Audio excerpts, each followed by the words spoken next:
Hello, everyone. First of all, I would say thank you to all the Committee of International Conference on Environmental and Energy Sustainabilities. My name is Aprilia Herrera.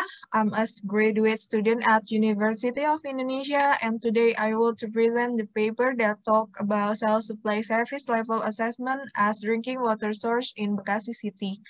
And a case study at Jatiluhur, Sumberbatu, and Jatiranga Village.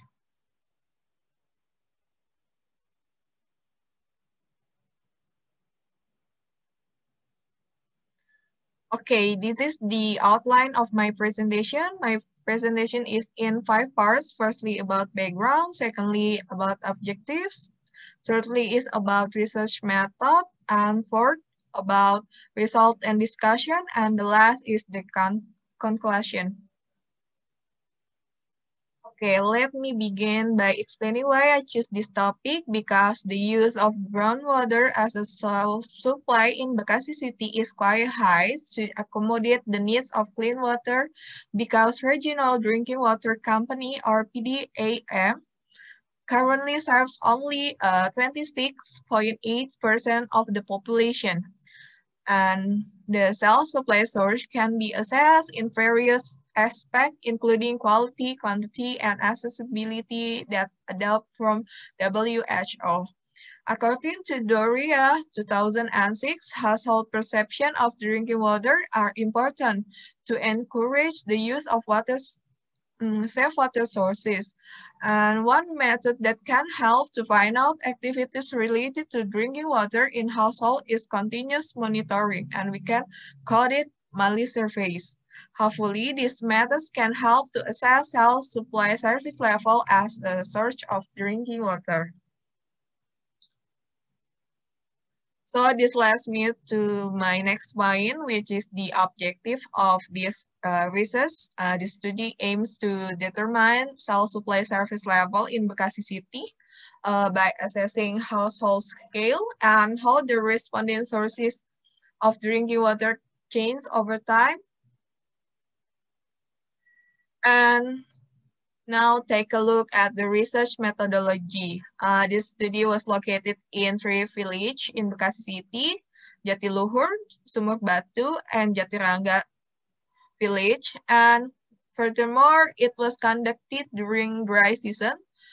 We started in June 2020 and rainy season started in October 2020. And the location was selected based consideration and conditions such as the population density, high poverty levels, and lack of access to PDAM pipeline service.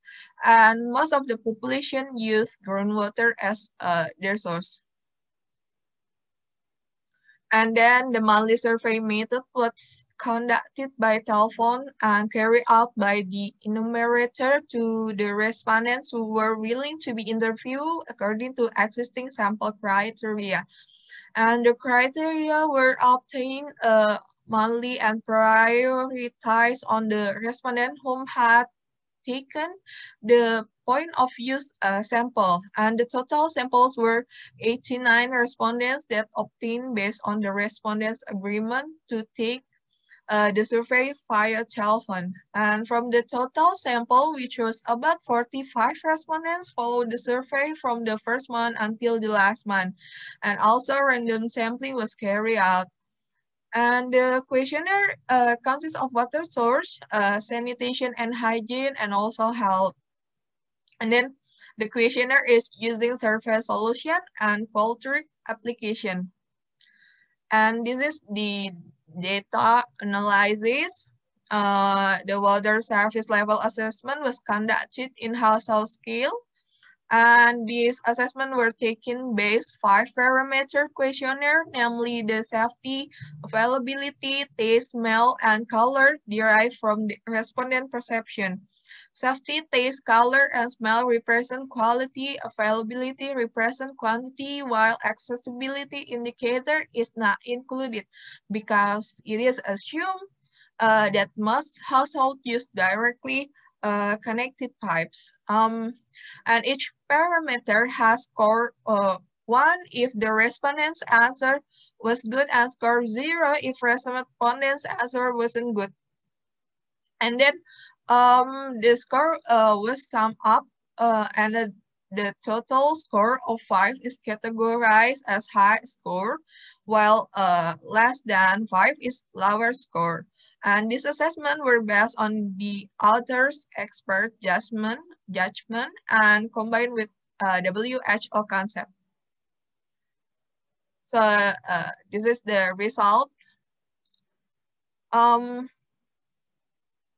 The related data in table shows that the most of the selected households during monthly survey in Bekasi City use boreholes as their main source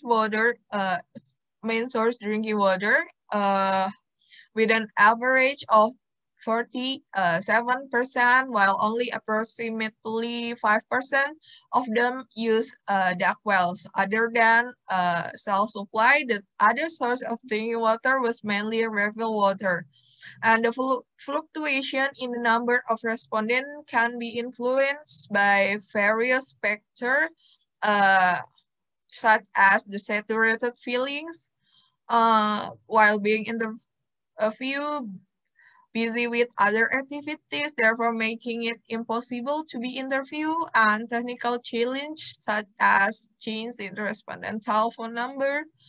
And also in the table points out that there was a decrease in the number of respondents using borehole for their drinking water supply from 49% to 6% in the rainy season. Meanwhile, the number of duct well users increased by an average of 16%.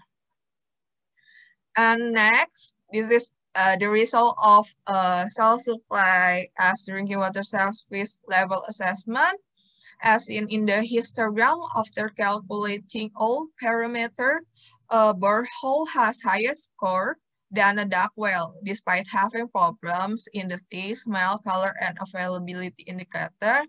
And then as for the average assessment result for boreholes in the dry season, 93% of them got high score, while duct wells were at 76%. In the rainy season, boreholes had the same result as in the dry season, while duct wells increased to 78%. The percentage of duct well user was higher in the rainy season than in the dry season, although the increase was not significantly. And then the next is change in drinking water sources. The survey of water consumption for each respondent had changed in line with appearing problems with the primary drinking water source. Within the period of 8 months, some respondents changed their main source of drinking water from self-supply to another source or vice versa. Approximately 45% of the households shifted from self-supply to other sources such as refill water or blended gallon. On the other hand, around 55% of the respondents consistently use self-supply water sources. And then the reason for changing preference were recorded through monthly survey interviews, including first, different season, damaged well infrastructure, lack of water availability, and economic downturn. And then overall, user interest in duct well increased by an average 60% at the beginning of the rainy season, and the household scale, which take a closer look at the service level assessment of the responding water source, found that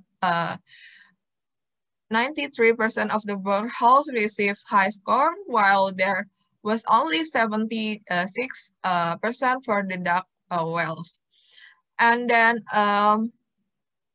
seasonal variability has an effect on duck wells where they have higher value in the rainy season than in the dry season. However, about 45% the respondents changed their source of drinking water because they felt there was a problem with their drinking water. And then they took precautionary measures to drink safer water. And therefore, boreholes perceived to deliver a high service level through public perception, which is reinforced by the result of testing by microbial contaminant by checking quality for E. coli contamination, which showed that only 31% of boreholes were contaminated with E. coli, compared with 44% of duck wells. Okay, so that's all I have to say about the research paper. Thank you for listening and see you on the next time.